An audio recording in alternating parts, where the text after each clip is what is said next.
frightening. That was the Battle of Britain in 1984-85, not in 1940. And it was a battle amongst ourselves. And for us, most of us who were spectators, we were left wondering what this was all about to start with. Was this just a battle of two egos seeking power, and the miners were the puppets in the game? And what are the after effects? And what is the future? And that's what we're about to discuss this evening. And my name is Oliver Spate, and for those who probably do know me, they'll know I've been in this area for 35 years, and I've tried to put 4,000 jobs into Newcastle, worked at Michelin and Wedgwood to create the employment in this fantastic area with these fabulous people that I'm happy to call my friends. Tonight, I'm fortunate to be chairing this discussion and debate. And this is a passionate debate, I know. And I'm just saying, oh, by the way, I'm wearing a blue suit, not for any political reason, but I just like the suit. And if you really do feel like attacking the panel, give me a bit of notice, because at my age it takes me a little while to get off the stage. But anyway, ladies and gentlemen, enough of me.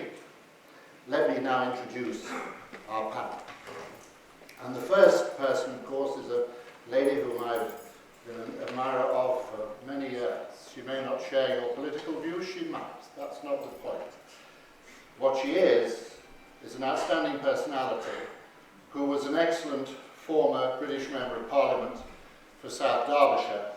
She was elected as a Conservative Party MP in 1983, Junior Health Minister for 2 years, resigned in 88 over the controversy over this wretched salmonella and the eggs which she's had to live with forever. She's now successfully, after 1997, continued her career as an author, broadcaster, and has appeared in several reality TV programs such as Wife Swap, Hell's Kitchen.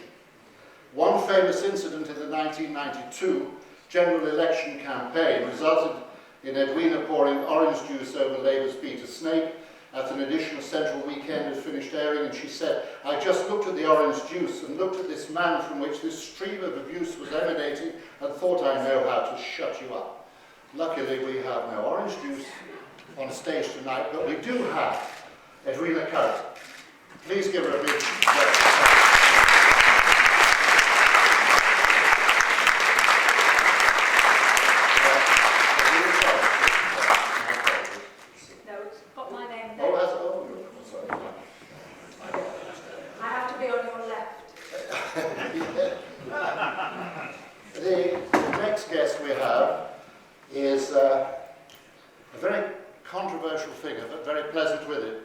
Galloway, who was born in Dundee and became MP for Glasgow Hill Head in 1987, and taking the seat from Roy Jenkins before he became MP for Glasgow Kelvin in 1997, expelled from the Labour Party for vehemently disagreeing with Tony Blair with the war in Iraq. As the founder member of the Respect Party, he became the MP for Bow and Bethnal Green in 2005.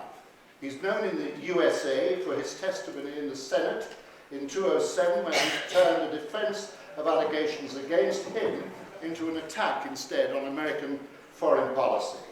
In 2006, he took part in Celebrity Big Brother, appearing at one point in a leotard and drinking milk like a cat. Luckily, we have no milk here, and the cat is on strike. But please give a big welcome to the Right Honourable George Galloway.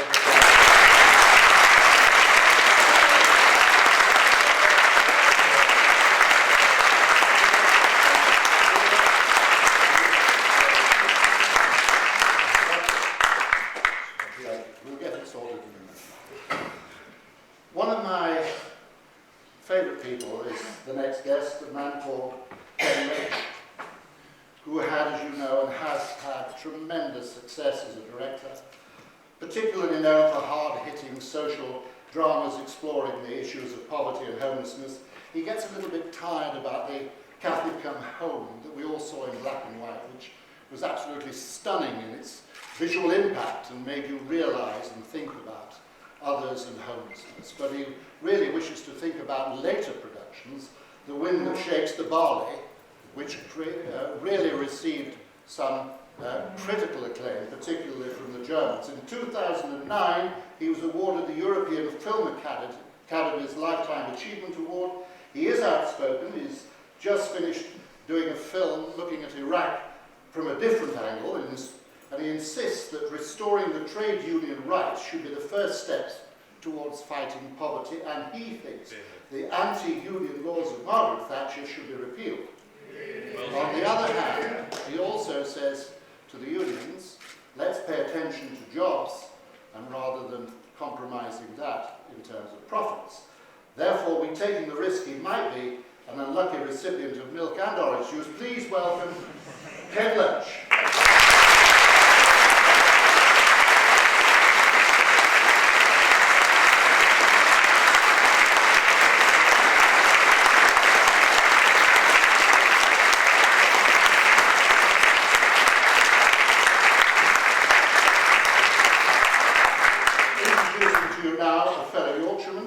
He was originally a member of the right-wing New Britain Party. Michael Nattrass joined UKIP in 1998.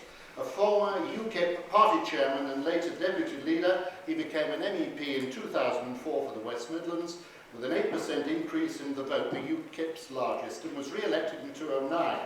His business life, where I met him, includes the establishment of Nattrass Giles Charter Surveyors in Birmingham in 1980. His reputation is for straight talk. He referred to the Conservative member for South Staffs as a gonk when he proposed that MPs pay be double. Mike then pledged to stand against him at the next general election. Ladies and gentlemen, Mike Nattrass, MEP.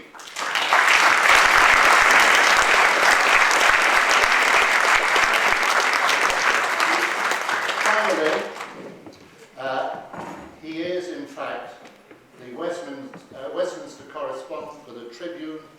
He's head of the current affairs for Raw Cut TV, an independent documentary company.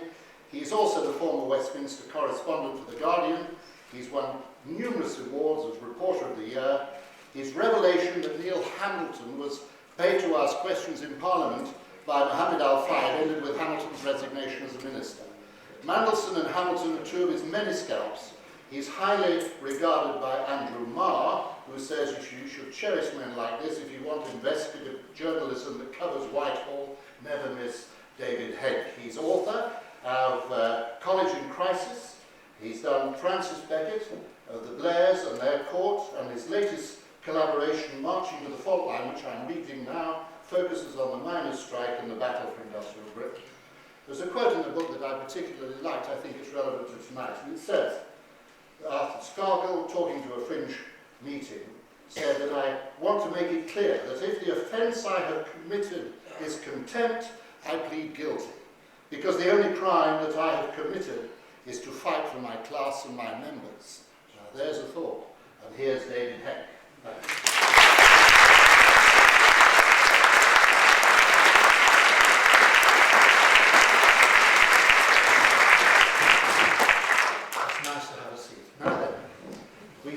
Questions prepared, and I will honestly say that the panel and this distinguished panel have no idea as to the questions that you asked. The first question I'm going to put to you is from Ben Cumming. Is he here, or would he like to read his own question out? Mr. Ben Cumming? Yes, would you like to read your question out? And it's this is for Edwina Currie. In that perspective, do you feel that the industrialisation of the coal mining industry and transfer to service industries has been a success, and indeed the mayor caused by the 94-95 strike? No, it's a question, you just need to slow that to speak up. Would you like me to read it to her again for you? Is that all right? As a Conservative MP at the time of the miners' strike, did you ever feel and foresee the closing of coal mines and the horrific heartache and problems it would cause? Oh yes, absolutely. The closure of the coal mines have been going on for many, many years. I represented South Derbyshire. It used to be called Belper. So some of the older people here will remember that the MP for Belper used to be George Brown. In George Brown's day, Labour, very senior Labour Member of Parliament, there were 24 pits in the area. By the time George lost his seat in 1970, there were 12 pits in the area. By the time I became an MP in 1983, there were, I think, 5 pits left in the area. These pits have been worked for 200 years. And it is the nature of the coal mining industry that pits come alive and they are worked out. In fact, when I asked my own You closed the whole industry. It's true of the whole industry. You closed the whole industry. Let me just finish the answer since it's been put to me, George, I notice, and not to you. The question always was how many of these pits were going to stay open and what was going to happen next. The question I put to my own constituents in the miners' welfare in Swapping-Coat was, what do you want to do? What do you want to do about Cadley Hill Pit? What do you want to do about Warden Pit? What do you want me to do? And they said to me, these pits are dying. We're digging dirt down there, and they're dangerous. There'd been a roof fall not long before, which had killed 2 men. And your job, as our MP, is to find us something else to do. If not us, then maybe our sons. And that's what we regard it very much as what we have to do. Well, such equanimity about other people's livelihoods and their communities. I declare an interest. I'm an honorary member of the National Union of Mine Workers, South Wales area, Mardy Lodge. I fought every day of the strike that we're remembering this evening. My heart was broken by the defeat of the miners. And if there's one thing I can't stand, it's smug Tories or even let me get my retaliation in first, pseudo-left-wing revisionists who want to rewrite the strike. The miners were right, their leader was right, the strike was right, and the disaster is that the strike was lost. And everything that's been lost since can be traced back to the defeat of the miners in that great battle.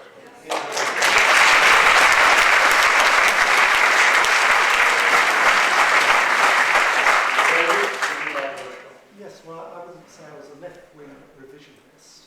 What I would say is... Sorry, is that better? Can you hear me now?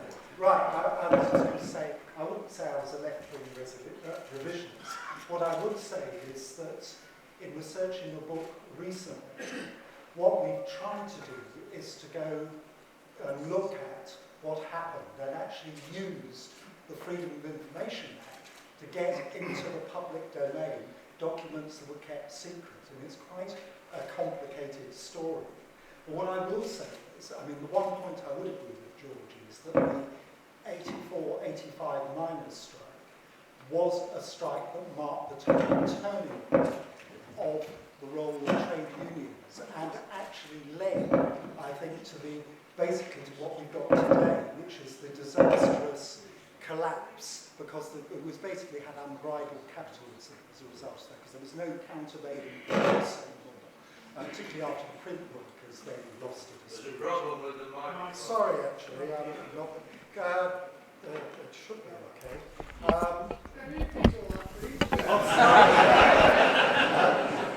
I'll come back to it. I'm not a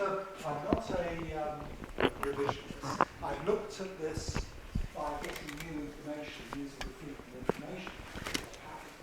I agree with George that this was a turning point in history that has actually led to the situation we've had today, because basically capitalism was able to let rip with no countervailing force. Where I disagree is even if Arthur Scargill was right, I'm afraid the actual way he led it and what happened then, because he never held a national ballot, he hadn't won it, then there would have been the situation would have been. You don't cross picket lines!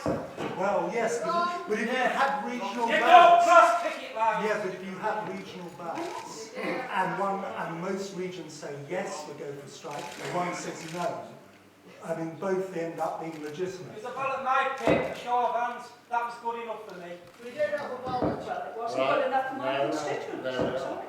Your book slanders Arthur Scargill. It tells a pack of lies about his relationship with Michael Maguire.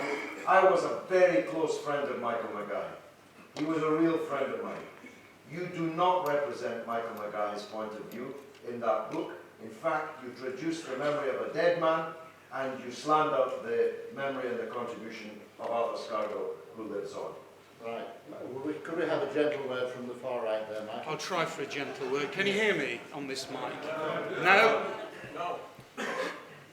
We need a mic manufacturing. Talk to your tie. Can you hear it now? No. In that case, I'll shout. You can hear me. Okay. Good for the penny, isn't it? That would be a good idea. I press button B and get the money back. Yeah, I remember. I was born in Yorkshire. I was educated in Leicestershire in Colville. My father was the superintendent of police in Colville. He said it was a remarkably law-abiding community, as most of the coal mining communities were, if not all of them. We knew that in Yorkshire. I lived in Garforth in Yorkshire. And later on, I worked in Chesterfield. I was there when the Markham disaster happened. The cage went down and all the miners in the cage were killed. And everybody in the office where I was working either went home or were in tears because they were all related over there. They knew everybody in those communities.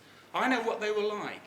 What we had with Arthur Scargill and Margaret Thatcher was a brick coal house meeting an iron lady. And there was nothing to give. There was no moderation. There was no negotiation. They were poles apart. If they could have mediated and come to a resolution, we still have a coal industry. Do you know we've still got more than 200 years worth of coal in the ground that can be mined? Do you know that new technology brings in clean burn, and we can generate electricity still from coal? And that's exactly what we should be doing today. We should be bringing back the coal. We should be getting back, but we have to have diversity. Because if we have a monopoly in any one area, that's unfortunately the situation you will have. You will have another Arthur Scargill coming in and trying to hold the country to ransom. And no, come on, let's have some moderation. Yes, please. Mr. Chairman, Yeah, you have a word. this in the right context. Okay, come on. Here before you sits the enemy within. Now, they're the words of Margaret Thatcher. Yeah. And the reason for the strike was that Mrs. Thatcher arranged for a miners' strike in 1984-85 I think she did. because she needed to get back at the miners for the demise of Edwina in 1791.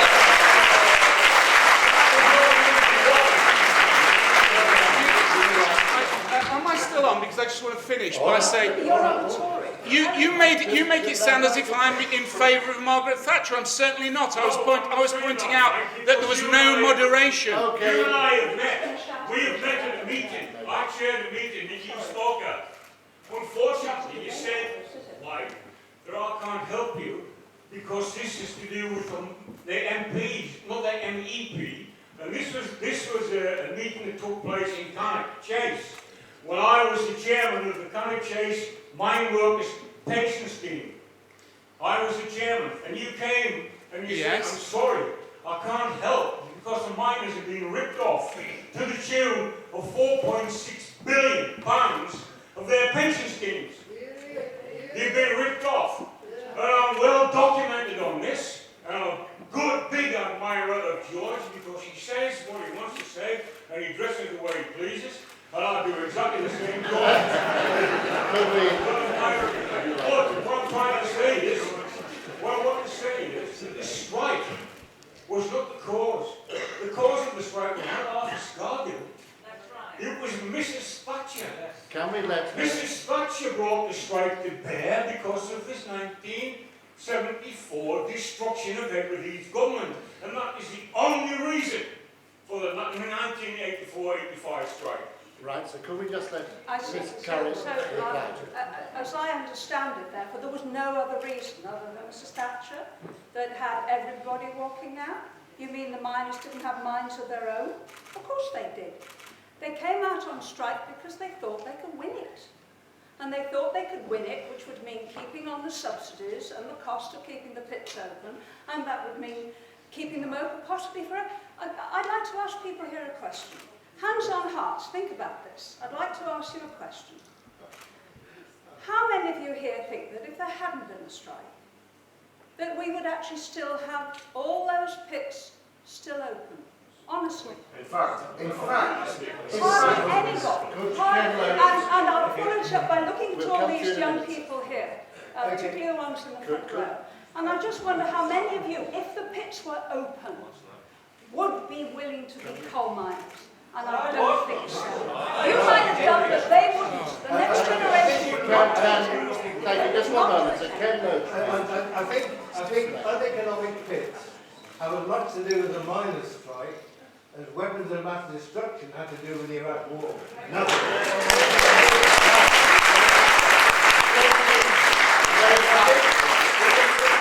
Let me make a couple of points. I think the miners' strike was the most important event in our political history since 1945. And it came about because British capitalism was failing, it was not profitable, and Margaret Thatcher gained power to restore profitability to capitalism. She had to take on the trade unions. She had to take on the trade unions, and the plan was laid out in the Ridley report before the 79 election, where they said what they would do, and everybody knew what they would do. They had a three-pronged attack. First of all, they were going to pull out the subsidies, allow the factories to close, and create mass unemployment. With mass unemployment, you can attack trade unions. And if you won't do the job for buttons, someone else will. The second prong was anti-union legislation. And the union legislation was there to tie the trade unionists' hands behind their backs. You can't picket. You can't call for solidarity action. If you do, we take your money. They were put in a straitjacket. And of course, the trade union leaders had the political consciousness which fell for it. And instead of making their priority the defence of jobs and wages and conditions, their priority was defence of the TUC headquarters. So they were not able, they didn't have the political perception to see that the union laws were there to be broken. That was the second weapon of attack. The third weapon of attack was set-piece strikes. And again, the strategy was very clear. Begin with a weak union, defeat them. Defeats people in the car industry, in the health service. You didn't need to defeat them. The trade union leaders said they didn't take action. The steelworkers did take action right at the beginning.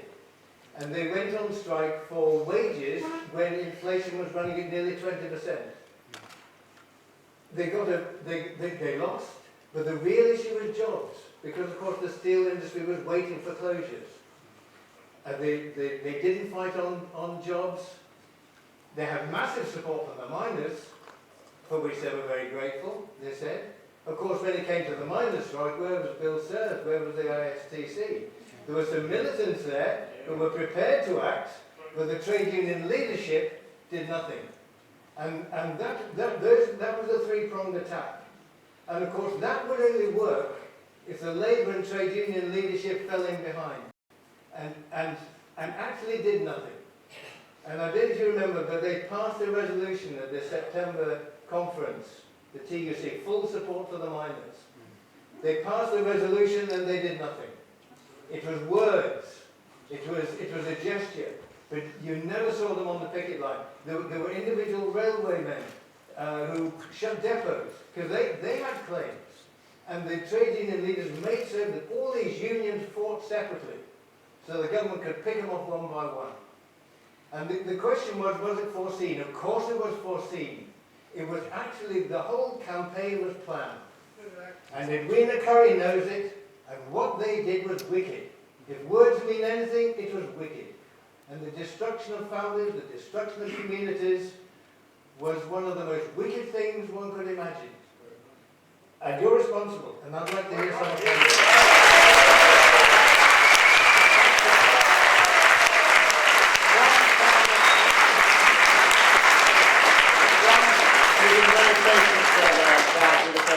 One question, because we want to move on to the next one. So the gentleman, you say. I'm a striking Nottinghamshire miner. Oh, very We were on strike at our colliery, a group of us were on strike at our colliery, as we were on many other colleges in Nottingham. And we were fighting against the promise. The promise was that they weren't going to close Nottinghamshire pits. Our pit, Newstead Colliery, was one of the most productive pits in the country, had a modern future, had plenty of money spent on it, millions of pounds spent on the colliery. And what happened? In spite of the promises that they were given, they shut it down. There was a plan to shut the coal mining industry down, come what may.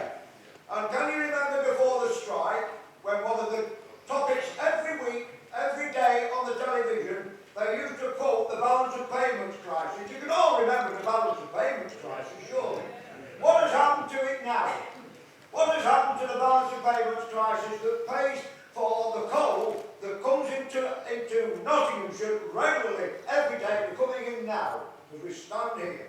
And that coal comes from Poland, from Germany, from Russia, everywhere. It is heartbreaking to see a colliery closure.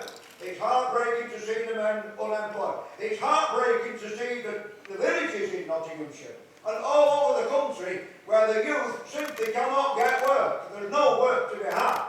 And the mistake that's made is they think it's just about the mining industry. One of the largest industries in Britain was the support industry for the mining industry. The people that did the technology. They shut down the government that Edwina represents. They shut down the most advanced technical laboratory in the world on fuel in Gloucestershire, and the one that was in London. They shut down two of the world's finest laboratory sections, and the work that they could have done would now solve the problem of the global warming. Thank you very much, sir. Thank you.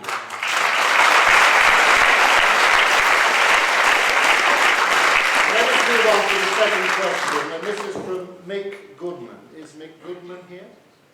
Please. Thank you. And this is for George Galloway. George, I think Ken Loach may have already touched on this matter. I'd like to know, I'd like your opinion.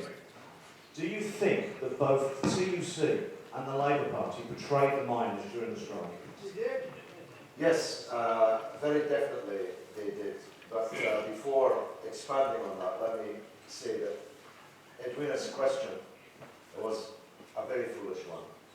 Not only would the pits that were open, almost all of them, still be open, we'd be reopening pits that we had previously closed as quote-unquote uneconomic.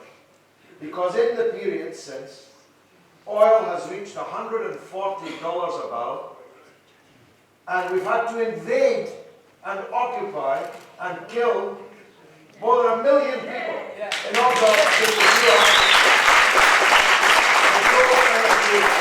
the supply. We were built, this is an island built on coal. The laboratory the gentleman mentioned could have developed the carbon capture and clean coal technology that would make coal today a green fuel. Imagine, on 300 years of green fuel under our feet, and these people murdered. And it wasn't just Mrs. Thatcher herself, the Major government, which Mrs. Currie was even closer than we thought to.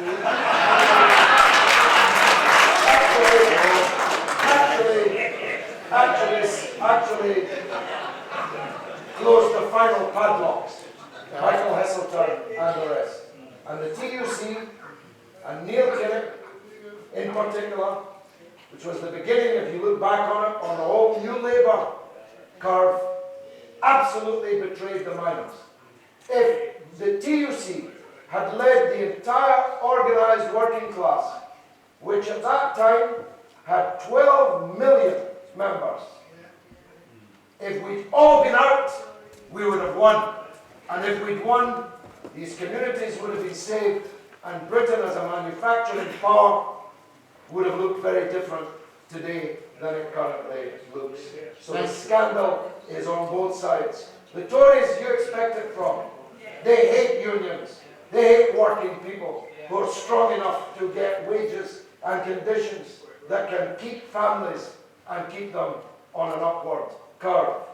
But the Labour leaders, the so-called Labour leaders, and their friends here who write books slandering the workers is a disgrace. Can we pass it? Would you like to respond to that? Yeah, I think George should be reminded that abuse is no substitute for argument. It was you that told us how close you were to the meeting. No.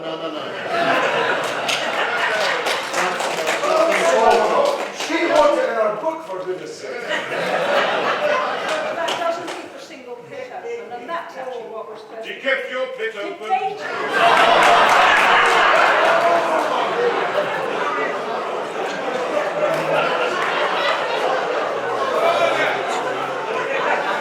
Passing swiftly over that.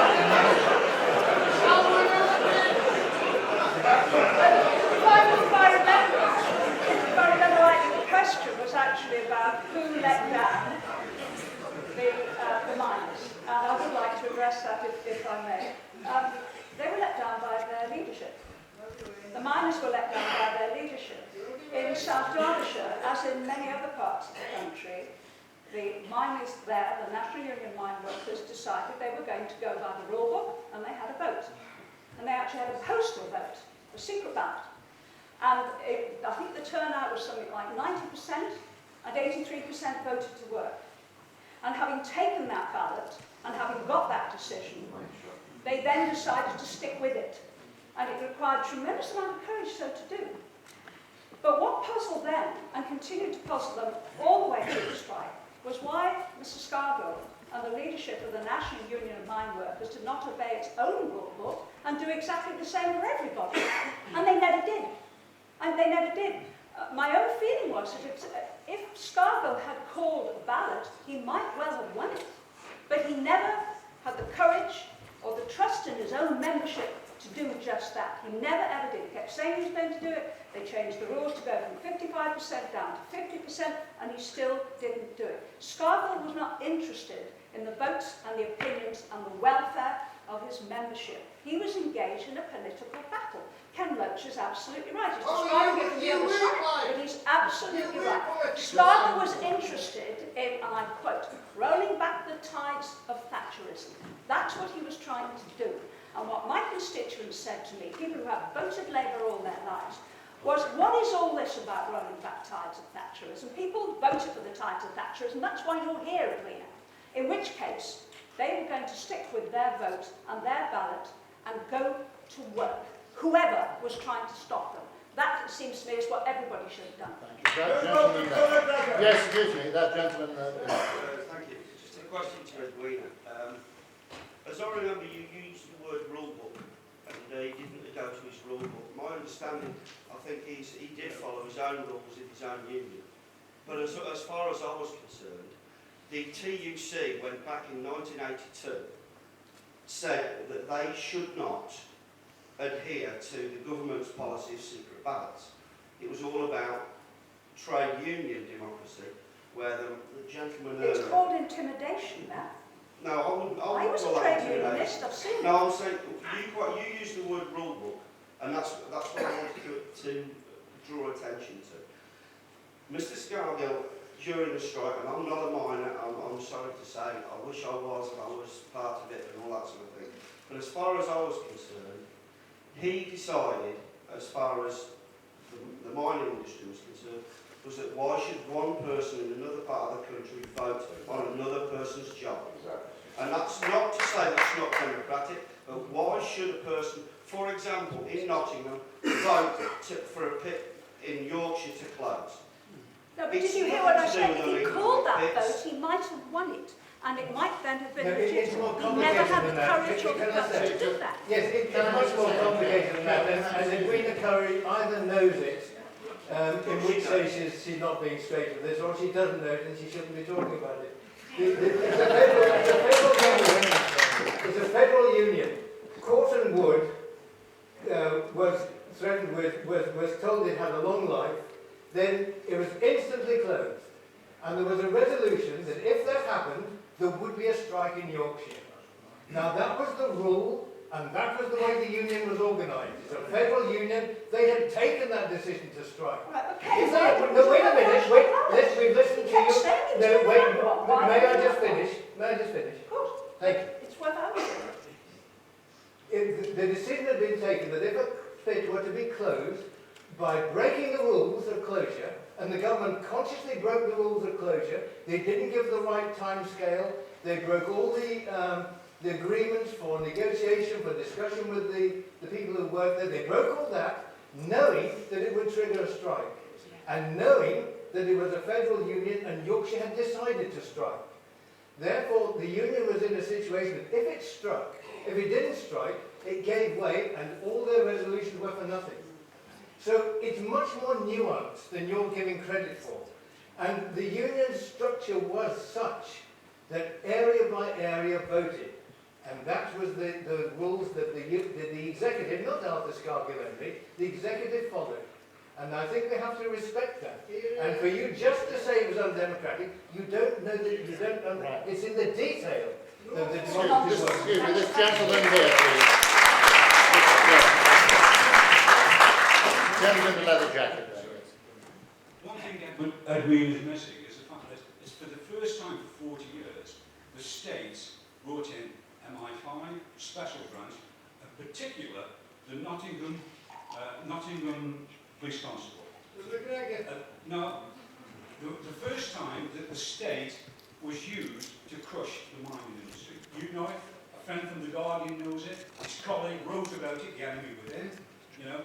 These are not just platitudes, Edwina, these are facts. You know, for the very first time for 40, 50 years, that's what you did as a government.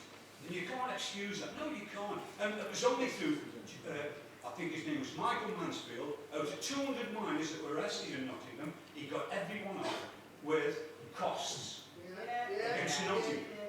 Okay, thank you. Could I, David, And would one you point like about to... the legislature, you know, the mining, you know, we used to do work for one of your constituents, RG Greens, Potteries and Swaddling Coat. This is how well informed you are, Edwina. We'll try and get round to you all in a minute. Just let... excuse me. Sorry, I'd like to say something to the gentleman's point on the police. We had a look at this and got some documents out of the Home Office on this. Was it right about Yeah, basically, in 1972, the first miners' strike, they set up a sort of national police reporting thing. That was a mutual support thing for the police and was not controlled by the Secretary of State.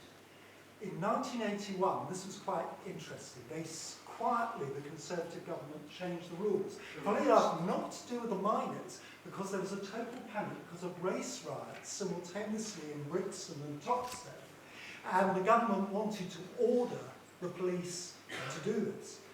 When it came to the miners' strike, Leon Britton took control of this vis-a-vis Thatcher. And one of the thing I found absolutely appalling about the Chief Constable this time, and it has a parallel with the goings-on in the Chilcot inquiry on the Iraq War, there was a major meeting in the Home Office, and a lot of the Chief Constables were furious. The West Midlands one actually is recorded in civil service minutes as actually saying we're being used by the government to take on the miners, they should be negotiating with the miners, we should not. But the bloody thing was, he didn't. And there was an interview in The Guardian then for the head of ACPO saying we're totally behind the government. And it's just like the Iraq War, we're getting civil servants and people at the UN saying, oh, I nearly thought of resigning because I thought they weren't weapons of mass destruction. And you keep thinking, well, why did these people not speak out at this time? Because it would have shown that the police were certainly divided. I mean, the Yorkshire guy wanted to get Scargill strung up, actually, more or less, for conspiracy.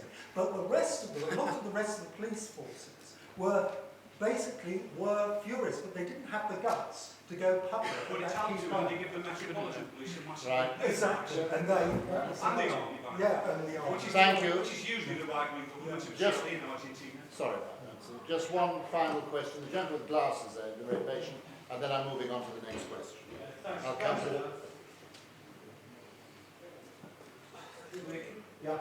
having gone through the miners' strike, having been a trade unionist in the steel industry, and then joining the mining industry prior to the strike, where both myself and my son were ruled by this government as being illegally out on strike, and having to try and live as a family on £7.38 a week for 12 months. That's what we went through.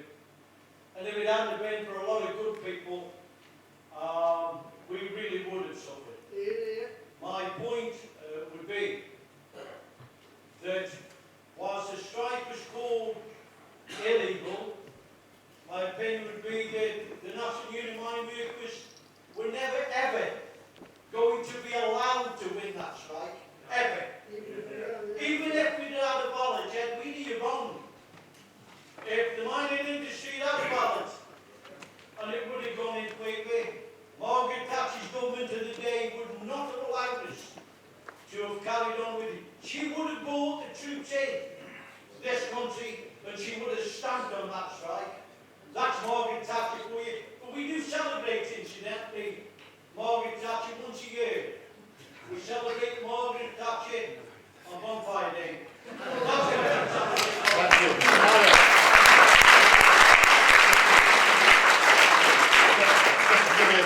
So what I'm trying to say now is that we're going to, it is your voices, yes, we do want to hear, and we're going